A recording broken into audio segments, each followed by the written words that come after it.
Deus formou o homem. No sexto dia, deu a ele o primeiro trabalho: nomear os seres vivos que Deus havia criado.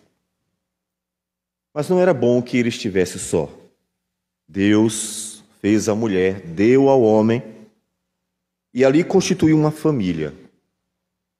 E nessa família, todos os seres humanos nasceriam. Eles nasceriam em um lar, tendo um pai e uma mãe. E nesse lar, Deus falaria ao coração da família. Com a queda, a necessidade do homem ser não só conduzido na verdade, mas corrigido por causa de suas mentiras, seus próprios enganos. E dessa forma, a família é fundamental, o ambiente fundamental para o desenvolvimento do ser humano. Uma sociedade formada por famílias saudáveis é uma sociedade saudável, onde crianças aprendem desde o berço a fazerem o que é certo e repudiarem o que é errado. A família é o lugar da disciplina.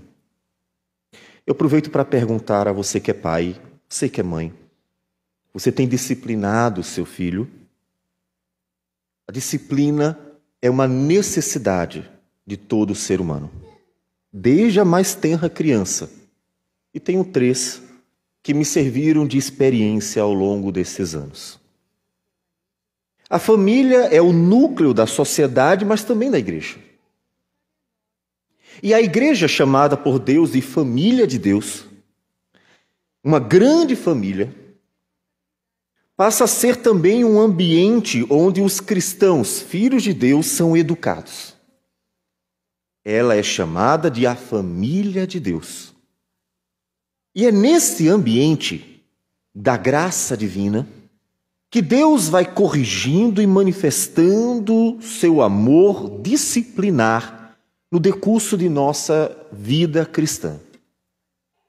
Portanto, veja quão triste é um desigrejado, quão infeliz é uma pessoa que quer viver o cristianismo à parte, em seu mundo particular, desprovido da graça desse ambiente no qual Deus manifesta amor, bondade, justiça e tudo aquilo que é necessário para o nosso próprio bem. Assim como na família, Deus corrige os nossos filhos por intermédio do pai e da mãe, na igreja, Deus trabalha a vida de cada um, de cada cristão, de cada um que fora atraído a Cristo Jesus para viver a eternidade, por meio das relações. O Deus que nos disciplina neste ambiente que Ele mesmo formou para ser o ambiente da graça. Você já pensou na importância desse ambiente da graça? Nossos dias têm tirado isso de nós, porque a individualidade é exageradamente realçada, então o corpo perdeu seu valor. Mas é nele que Deus disciplina a tua vida, para que você seja abençoado, crescendo na graça e no conhecimento do Senhor, até que Jesus volte. Nós vamos continuar a exposição de Hebreus, capítulo 12 ainda, a partir do versículo 4, e vamos até o versículo 17. Hebreus, capítulo 12, do versículo 4 ao 17. Diz assim a palavra do Senhor: Ora, na vossa luta contra o pecado, ainda não tendes resistido até ao sangue, e estáis esquecidos da exortação que, como a filhos, discorre convosco. Filho meu, não menosprezes a correção que vem do Senhor, nem desmaies quando por ele és reprovado, porque o Senhor corrige a quem ama, e açoita a todo filho a quem recebe. É para a disciplina que perseverais. Deus vos trata como filhos. Pois que filho há que o pai não corrige? Mas, se estás sem correção, de que todos se têm tornado participantes, logo sois bastardos e não filhos. Além disso, tínhamos os nossos pais, segundo a carne, que nos corrigiam e os respeitávamos. Não havemos de estar em muito maior submissão ao Pai espiritual e então viveremos? Pois eles nos corrigiam por pouco tempo, segundo melhor lhes parecia. Deus, porém, nos disciplina para aproveitamento, a fim de sermos participantes da sua santidade. Toda disciplina, com efeito, no momento não parece ser motivo de alegria, mas de tristeza. Ao depois, entretanto, produz fruto pacífico aos que têm sido por ela exercitados, fruto de justiça. Por isso, restabelecei as mãos decaídas e os joelhos trôpegos, e fazei caminhos retos para os pés, para que não se extravie o que é manco, antes seja curado. Segui a paz com todos e a santificação, sem a qual ninguém verá o Senhor, atentando diligentemente, porque ninguém seja faltoso, separando-se da graça de Deus, nem haja alguma raiz de amargura que brotando vos perturbe, e por meio dela muitos sejam contaminados. Nem haja algum impuro ou profano, como foi Esaú, o qual, por um repasto, vendeu o seu direito de primogenitura. Pois sabeis também que posteriormente, querendo herdar a bênção, foi rejeitado, pois não achou lugar de arrependimento, embora com lágrimas o tivesse buscado. Vamos orar. Senhor Deus amado, bendito o teu nome para sempre. Agradecemos, Senhor, porque tens cuidado de nós não só com o pão de cada dia, mas tens cuidado de nós, sobretudo, com a disciplina, para que teu povo cresça, amadureça e viva para a tua glória os seus dias, aguardando a volta do nosso amado Senhor Jesus. Fala conosco por tua graça, abençoa a tua igreja, edificando-a. É o que nós te pedimos em nome do Senhor Jesus.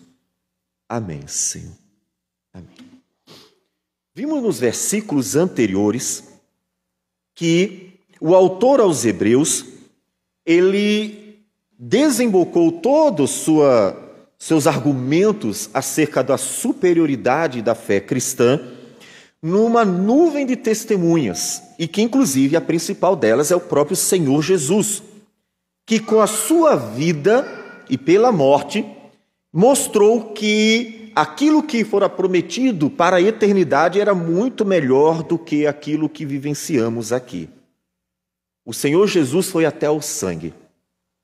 E o versículo 4, ele nos chama a uma atitude. Observe que todas aquelas pessoas da nuvem de testemunha deram de si tudo, deram melhor. Elas não deram pouco, elas deram tudo. Tanto que na descrição, muitos foram mortos por causa da palavra.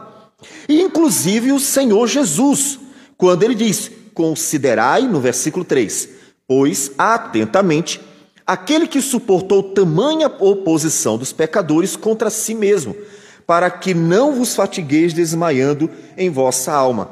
Olhem para Cristo, Cristo deu o seu sangue por essa promessa. E aí vem o versículo 4. Ora, na vossa luta contra o pecado ainda não tendes resistido até o sangue. Esse sangue deve nos remeter a Cristo.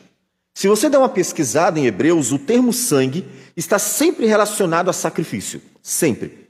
Todas as vezes em que ele aparece é uma alusão aos sacrifícios, quer do Antigo Testamento, quer o de Cristo Jesus. Portanto, ele está nos remetendo ao sacrifício de Cristo e dizendo, Jesus deu a sua vida, foi até o sangue, porque considerou que a promessa divina da glória era superior àquilo que ele poderia desfrutar aqui. Observe que ele trata Cristo Jesus numa plena humanidade. Alguém que poderia ter escolhido viver aqui os prazeres, mas que preferiu obedecer ao Pai, morrendo numa cruz para cumprir a sua vontade e então ser o herdeiro de toda a glória prometida. E eles deveriam olhar para Cristo e, sendo atraídos por esse testemunho de Cristo, fazer o mesmo. É claro que ele não está se referindo ao nosso sangue como um sacrifício substitutivo, como fora o de Cristo, mas como aqueles que estão prontos para dar até o sangue pelas promessas de Deus. Você está disposto a entrar na vida eterna, custe o que custar? É evidente que as suas obras não vão alcançar a justiça de Deus. Todavia, em toda esta história redentora da sua vida, em que você será tentado, em que será provado, em que o mundo tentará atrair para o que é bom, oferecendo riquezas, prazeres sem conta, ou mesmo perseguindo, maltratando, como muitos cristãos em lugares da região do Oriente Médio, vão testemunhar que eles todos os dias têm que fugir, eles têm que estar atentos e vigilantes diante das ameaças que são reais. E eles estão dispostos a entrar na vida eterna, nem que tenha que dar o sangue. Você está disposto? O que você está disposto a fazer para entrar na vida eterna? Tudo vai depender do valor que ela tem para você. Qual o valor da vida eterna? Em Mateus capítulo 13, quando Jesus conta a parábola do bom semeador, aquele que vai lançando a semente, e a semente vai brotando em lugares diversos. Dentre os lugares, há um que, quando as perseguições aparecem, sufocam, e então não produz. Não aguenta as perseguições e o sofrimento do mundo. Não aguenta. Quanto você está disposto a dar para entrar na vida eterna? Pensou nisso? É verdade, a salvação é de graça. Você pode dizer assim: pastor, por favor, a salvação é uma obra graciosa, eu não tenho que fazer nada. E aí vem a tentação, vem a perseguição, e aí vem uma série de ameaças externas, e você vai fazer o que então diante de tudo isso? As testemunhas do capítulo 11 vivenciaram todas as ameaças possíveis contra a fé delas, para que elas desistissem. E eu não tenho dúvida de que você também tem vivenciado, ainda que em grau e variedade de formas, também ameaças. E você vai fazer o que diante delas? Quando Paulo diz em Efésios, capítulo 6, a partir do versículo 10, que temos que estar com a armadura de Deus, fortalecei-vos para resistir no dia mau. Ele não está brincando, ele está dizendo: vocês terão que, em algum momento da vida cristã, decidir o que fazer, ou pagar o preço, ou desistir da fé. O autor aos Hebreus está exortando a olhar para Cristo. Vocês ainda não fizeram o que Cristo fez. Chegar ao sangue. Dar até o sangue. E então, ele começa a falar da disciplina do Senhor. Há alguns imperativos aqui. O primeiro imperativo apareceu no versículo 3. Considerai, pois, atentamente. Olhem para o que Jesus fez. O segundo imperativo aparece no versículo 5. Na verdade, são dois. E estais esquecidos da exortação que, como a filho, discorre convosco. E aí ele está citando um texto do Antigo Testamento. Você pode conferir. Provérbios, capítulo 3. Provérbios, capítulo 3. Versículo 11 e 12.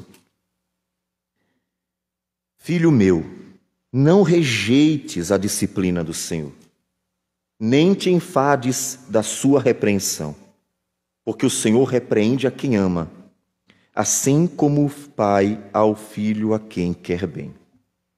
Essa é a citação. E os dois imperativos em Hebreus é: não menosprezes, nem desmaies. Porque o Senhor está trabalhando as nossas vidas. O processo de disciplina é o processo de formação de uma criança. É por isso que, inclusive, em grego a palavra é muito semelhante. Ou seja, disciplinar, não pense apenas como aquele momento em que fez uma coisa errada, vai lá e bate. A disciplina é algo maior, porque a disciplina é a formação do caráter de um ser, que no caso é a criança, porque começa na infância, na mais tenra idade, é a formação, o trabalho, é a lapidação, é podar, é esculpir na criança aquele caráter que deve ser, no final das contas, formado, deve aparecer. Portanto, a disciplina não é apenas a correção, mas é tudo que Deus está fazendo. E Deus está fazendo algo em você. Observe que ele considera que a vida cristã é um processo disciplinar. É um processo de trabalhar de Deus. Mas por que Deus está fazendo isso conosco? Porque Ele é Pai e nos trata como filhos.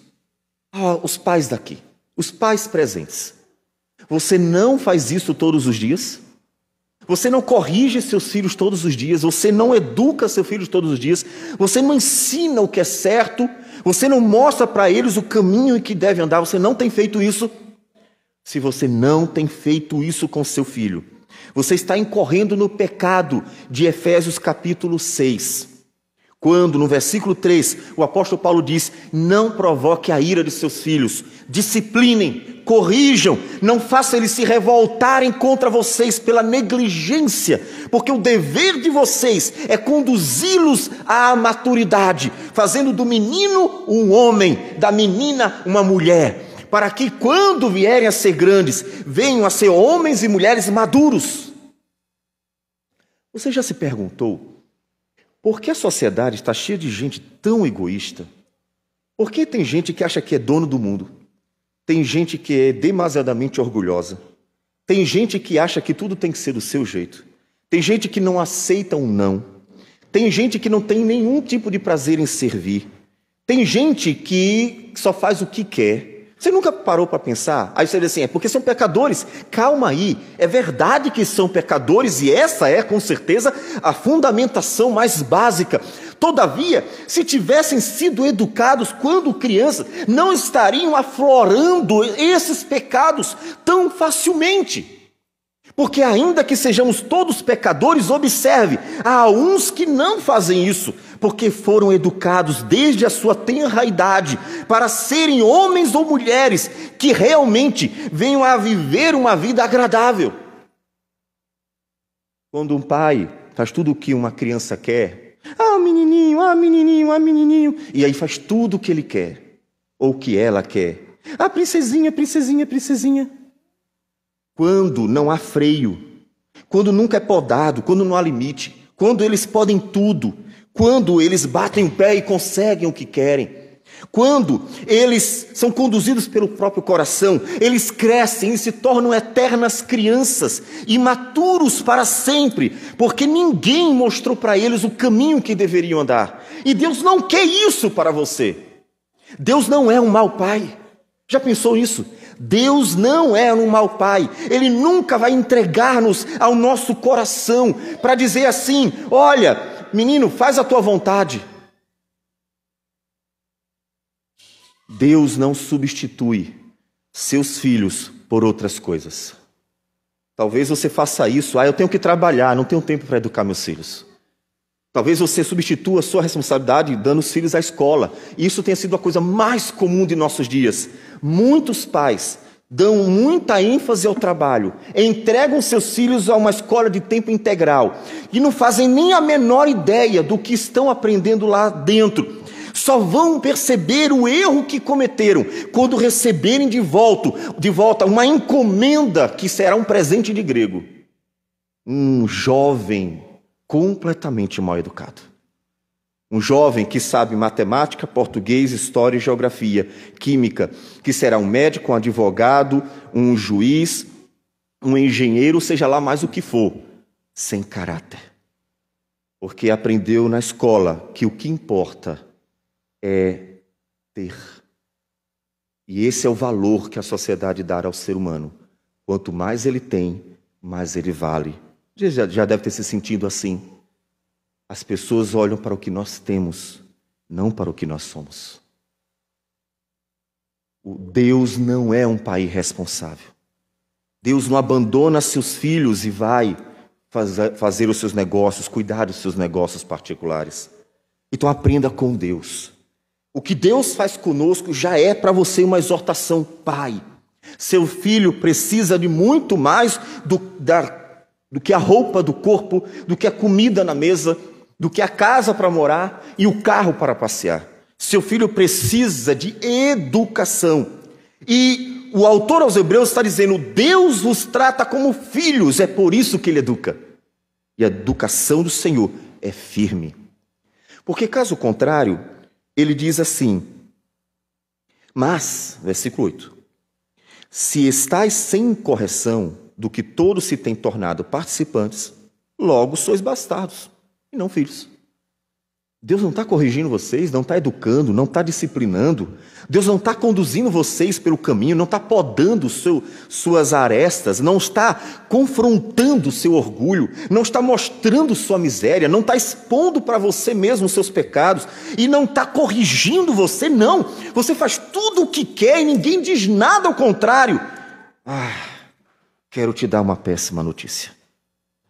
Se você faz o que quer da vida, e Deus nunca contraria você, e talvez seja por isso que você está feliz em uma igreja, eu quero dizer que você está num caminho horroroso. O autor aos Hebreus diz: você não é filho, você é um bastardo. Os bastardos são aqueles que os pais não se preocupam, não são filhos. Eles são cuidados pela própria natureza. E você não quer isso. Você não quer ser tratado por Deus como um bastardo. Você não quer que Deus diga: faz o que tu quiser, cara. Eu não me importo se você vai ser rico, vai ser pobre, se você vai ter ou não vai ter, se você vai se engrandecer ou não, se vai se dar bem ou não, vai ser famoso ou desconhecido. O problema é teu, cara. Não estou nem um pouquinho preocupado contigo. No final, eu acerto as contas com você. Você não quer isso. Você, consciente do que significa ser filho, do que significa ser bastardo, você vai implorar a Deus: Deus, me corrija, bate mais um pouquinho. Deus, faltou mais uma lapada, eu preciso apanhar, porque eu sou um pecador cheio de defeitos, eu quero ser corrigido pelo Senhor, porque eu quero entrar na vida eterna. Você vai implorar para que Deus trate como filho, porque o Senhor corrige a quem ama. Versículo 6. E açoita. E pense no açoite não como a destruição. Pense no açoite como a surra. Aquela boa surra que todo filho um dia precisa receber. Açoita a todo filho a quem recebe.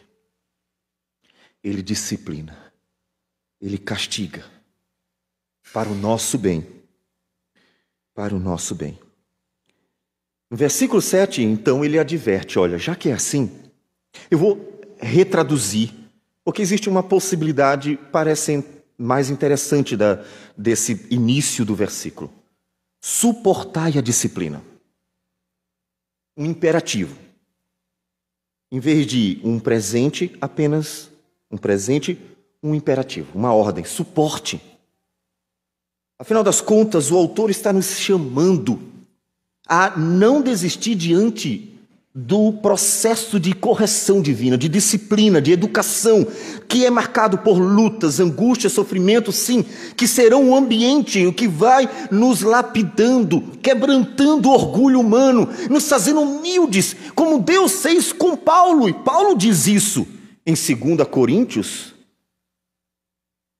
capítulo 12, versículo 7, diz assim Paulo: e para que não me ensoberbecesse. Observe, Paulo é sincero. Eu recebi da parte de Deus revelações inigualáveis. Eu fui ao terceiro céu e recebi revelações que outro não teve. Mas sou um pecador. e poderia me engrandecer, me envaidecer, me ensoberbecer com a grandeza das revelações e me achar um apóstolo melhor do que Pedro, melhor do que Tiago, melhor do que João, melhor do que os outros, e me considerar um homem mais importante do que os outros, mais famoso, a glória subindo à cabeça do pecador. Paulo é muito sincero e conta o que Deus fez como um bom pai que corrige, disciplina, educa seu filho. E para que não me ensoberbecesse com a grandeza das revelações, foi-me posto um espinho na carne, mensageiro de Satanás, para me esbofetear, a fim de que não me exalte. Observe que Satanás é mau, mas Deus é tão sábio que até mesmo consegue usá-lo, pode usá-lo para um bem. Satanás só tem prazer no mal. Deus diz, tá, vai lá, eu deixo você esbofetear Paulo. Satanás deve ter ficado muito animado. Opa, agora eu vou maltratar aquele homem vai desistir da fé. Deus sabe o que faz. Deus dá limites a Satanás. Calma, só até ali. Lembrem de Jó, não mexa com o que eu não autorizei. Ele deixa Satanás esbofetear. Ele deixa que algo aconteça de ruim com Paulo. Com que propósito? Como um instrumento de disciplina. Para que Paulo, humilhado pelo Senhor, humilhado pelos próprio Deus, que usa os recursos que quer, possa andar na presença de Deus humildemente. Por causa disto, 3 vezes pedi ao Senhor que o afastasse de mim. Então ele me disse, a minha graça te basta, porque o poder se aperfeiçoa na fraqueza. De boa vontade, pois, mais me gloriarei nas fraquezas, para que sobre mim repouse o poder de Cristo. Pelo que sinto prazer nas fraquezas, nas injúrias, nas necessidades, nas perseguições, nas angústias por amor de Cristo, porque quando sou fraco, então é que sou forte. Porque é ali que Deus está trabalhando no caráter de Paulo. Paulo vê a disciplina de Deus, reconhece o agir gracioso e sábio de Deus e aceita. O autor aos Hebreus está dizendo a mesma coisa. Suportem a disciplina. Deus está trabalhando a vida de vocês. Suportem a angústia, a luta, a perseguição. Olhe para a nuvem de testemunhas. Eles foram apedrejados, provados, cerrados pelo meio, mortos a fio de espada e não desistiram. Eles foram até a morte e lá, em face à morte, não desistiram. Portanto, não menospreze a correção que vem do Senhor, não desmaie quando por Ele és reprovado, quando é preciso ser corrigido por Ele. Suportem a disciplina que vem de Deus, porque Deus está tratando vocês como filhos.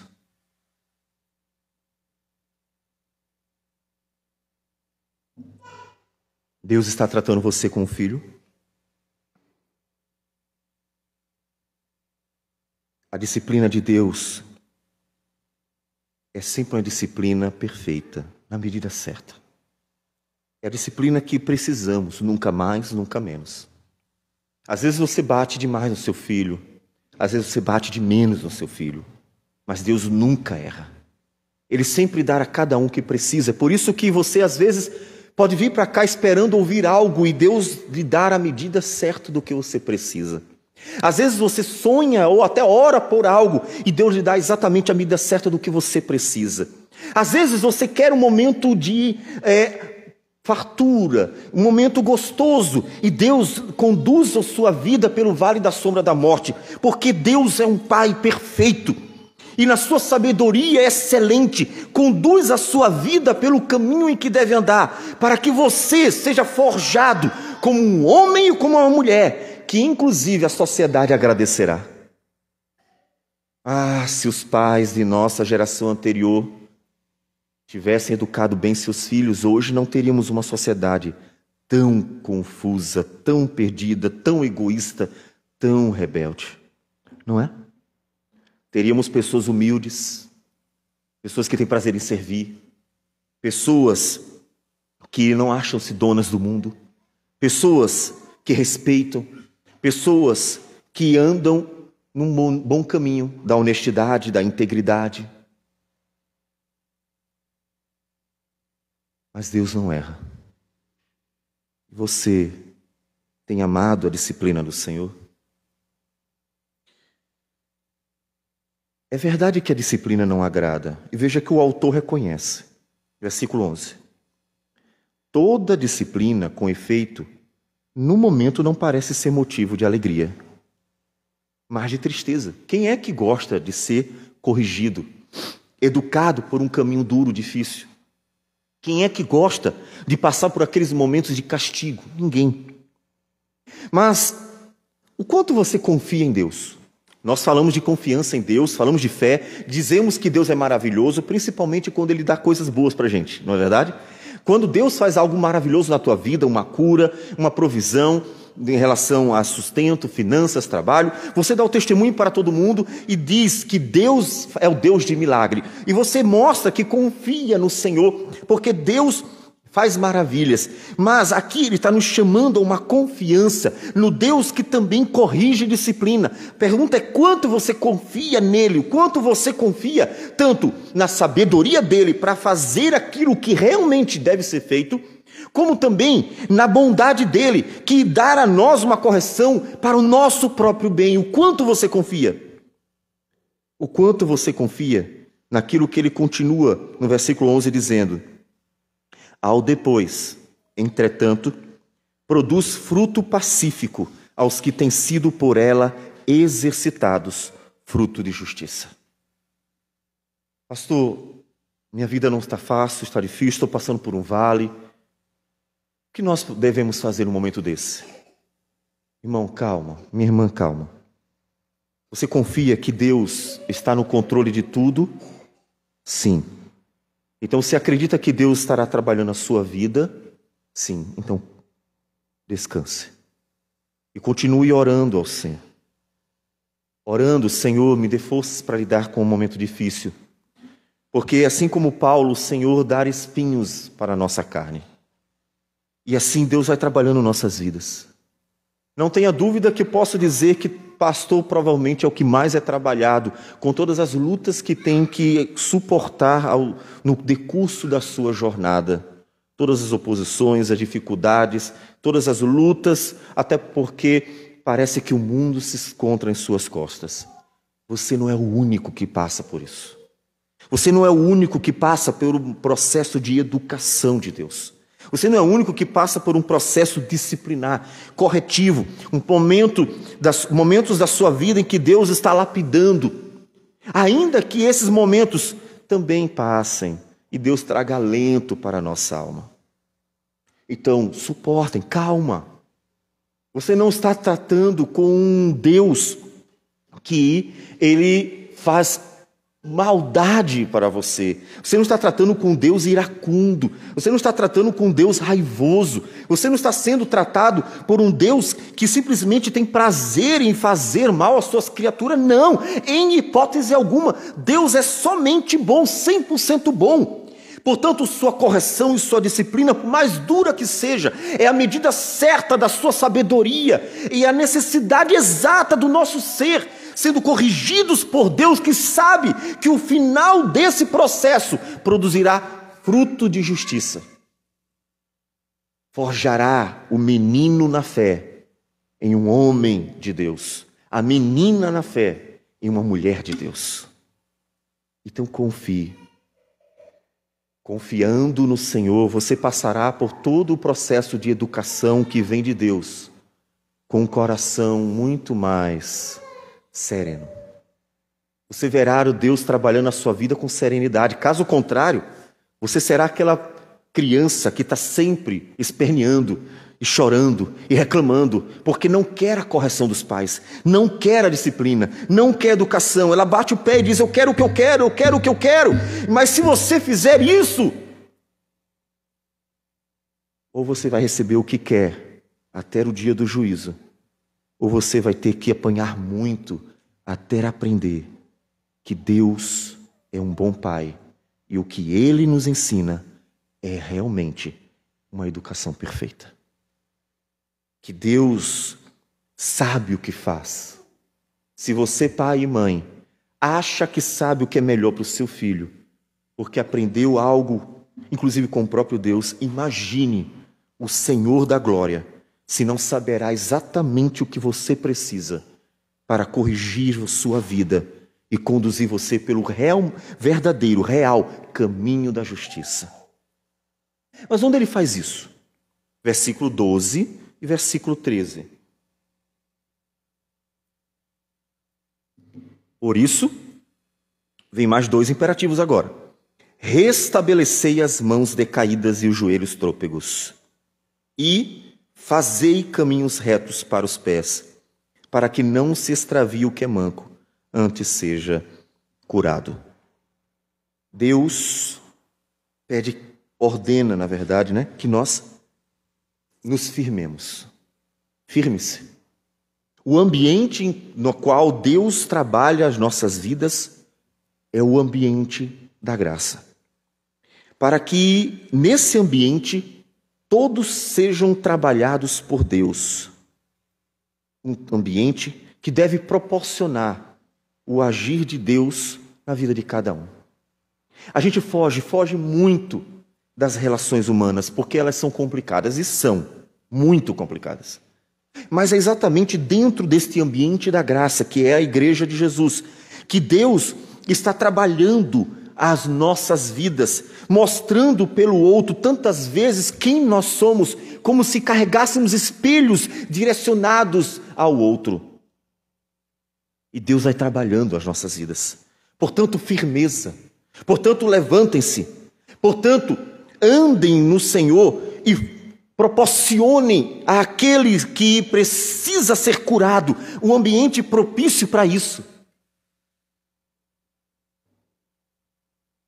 A igreja precisa ter essa consciência.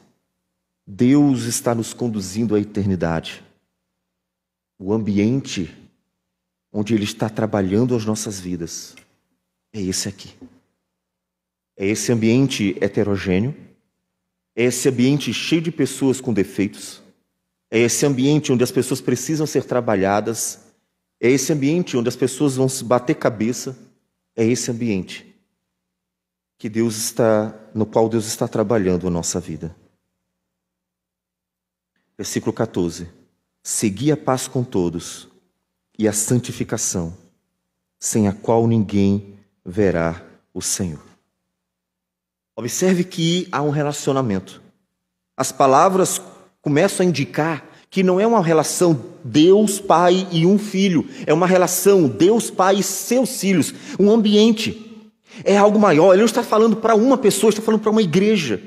E é nela que Deus, o Pai, está tratando os seus filhos e cuidando deles. Você já pensou nisso? Você que tantas vezes, talvez, quando o irmãozinho pisou no teu pé, em vez de pensar ou pedir a Deus paciência, misericórdia, perdão, graça, para perdoar e tratar o irmão que pisou no teu pé, você pensou em desistir. Por que você pensou em desistir? Porque a sociedade nos ensina diariamente que nós somos indivíduos e que nós podemos fazer tudo o que nós queremos. E quando as pessoas nos contrariam, então nós simplesmente damos um chute nelas e vamos embora. Por isso o número de divórcios na sociedade é muito grande. Porque ninguém quer ser contrariado. Somos a geração cliente, não é? E o cliente tem sempre razão. Esse é você, queira ou não. Foi o que a sociedade forjou. E Deus vai nos educando quando você passa a fazer parte da família de Deus. Ele vai dizendo: não, meu filho, esquece tudo que você aprendeu de errado. Eu vou começar do zero. Eu vou forjar o teu caráter até você se tornar um homem de verdade. E não um menino, um moleque. Vou forjar o seu caráter até que você se tornar uma mulher de verdade. E não uma menina, uma moleca. Deus vai trabalhando as nossas vidas. Você já pensou nisso? E o ambiente é esse aqui. É o ambiente chamado de família de Deus. Observe os versículos 15 em diante, com uma ênfase na coletividade, no ambiente da graça, vai aumentando, atentando diligentemente, porque ninguém seja faltoso, separando-se da graça de Deus, nem haja alguma raiz de amargura que brotando vos perturbe, e por meio dela muitos sejam contaminados. Nem haja algum impuro ou profano, como foi Esaú, o qual por um repasto vendeu seu direito de primogenitura. Ele está fazendo alusão ao corpo. E tendo em vista, lembre-se, que ele está se referindo à apostasia, ele está dizendo, cuidem do corpo.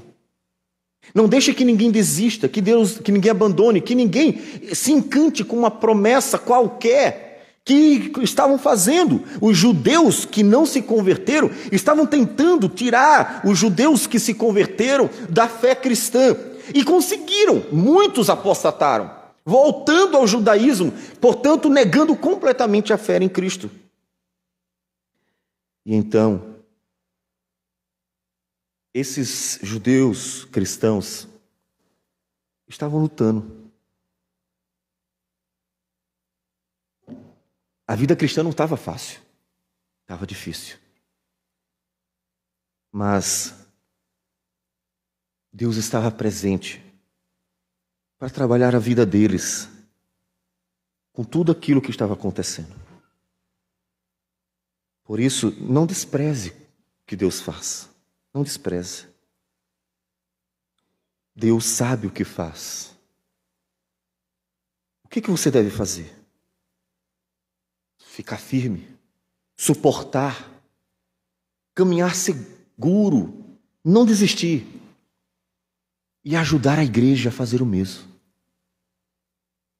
Observe que desde o versículo 12 ele está dizendo, irmãos, ânimo, força, e ajude os que estão fracos, o manco, aqueles que porventura estão caindo, tropeçando, aqueles que estão sendo tentados pelo mundo a desistir. Ajude-os a se manterem firmes, para que ninguém se separe da graça de Deus.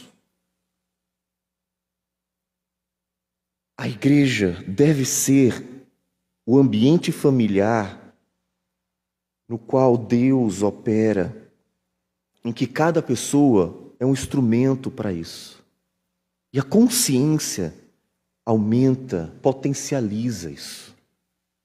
Porque Deus pode usar você sabendo ou não. Deus pode usar você sem que você perceba. Mas quando você está consciente do agir de Deus no meio da igreja, então você se coloca à disposição para ser um instrumento de educação, de correção, de conforto, de disciplina, sim, exortação, ânimo, um instrumento de Deus para fazer com que a igreja cresça no Senhor. Em que você está servindo a igreja para o crescimento dela? Se você entra aqui e sai, e vive seu cristianismo isolado, individual, egoísta, como você será instrumento para a edificação dos irmãos? Como você será aquela bênção que Deus vai usar para que os filhos de Deus amadureçam? Ainda que Deus use tudo que está à sua disposição, Ele quer que a igreja seja um instrumento, o ambiente familiar gracioso para o forjar do nosso caráter, de nossas vidas. Então veja que Deus não só estará trabalhando na sua vida, mas estará trabalhando por meio da sua vida, a vida de outros.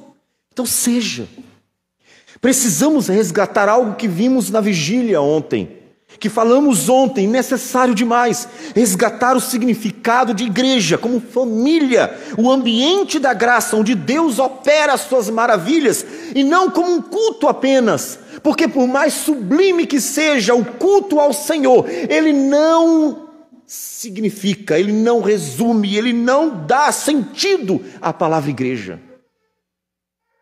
A igreja deve adorar e cultuar a Deus, mas o culto não resume o que é a igreja, porque a igreja é o povo da aliança, que vai viver eternamente com Deus, é a família de Deus, é o corpo de Cristo. Isso significa o lugar onde Deus opera as suas maravilhas por meio dos relacionamentos. Então eu quero convidar você a se manter firme, porque durante toda a sua vida Deus estará trabalhando o seu caráter.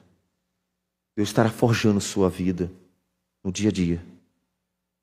Mas eu quero convidar você a não só ficar esperando Deus trabalhar você. Eu quero convidar você a ser um instrumento de Deus. Porque se você ler todo o Novo Testamento, encontrará vários outros imperativos dizendo: edificai-vos mutuamente, consolai-vos mutuamente, exortai-vos mutuamente. E assim, a palavra do Senhor vai nos ensinando, ordenando a sermos instrumentos de Deus para abençoar outras vidas. De forma que seremos instrumentos conscientes e às vezes inconscientes, quando nós nos deparamos com nossas diferenças e defeitos, e então exigimos do outro que aprenda a ter paciência, que aprenda a amar, que aprenda a perdoar, que aprenda a lidar com as adversidades, aprenda a se relacionar com um corpo que ainda está no mundo pecador. Mas é nesse tempo que Deus está trabalhando para que ele esteja pronto para viver eternamente sem pecado. Você quer ir para o novo céu, nova terra? O seu alvo é a glória? Então, faça o que ele nos diz: restabelecei as mãos decaídas e os joelhos trôpegos. Firme-se e suportem a disciplina do Senhor, porque Deus nos disciplina para aproveitamento, a fim de sermos participantes da sua santidade. Versículo 10. E siga essa jornada junto à igreja do Senhor, sabendo que é exatamente no meio dela e por meio dela, com todas as suas dificuldades e por meio dessas, que Deus estará trabalhando você, que precisa do agir de Deus, mesmo sem perceber, mas que terá em Deus Pai um operar sempre sábio e perfeito. Porque não se engane, meu amado irmão, Deus sabe quem você é, mesmo que você não perceba.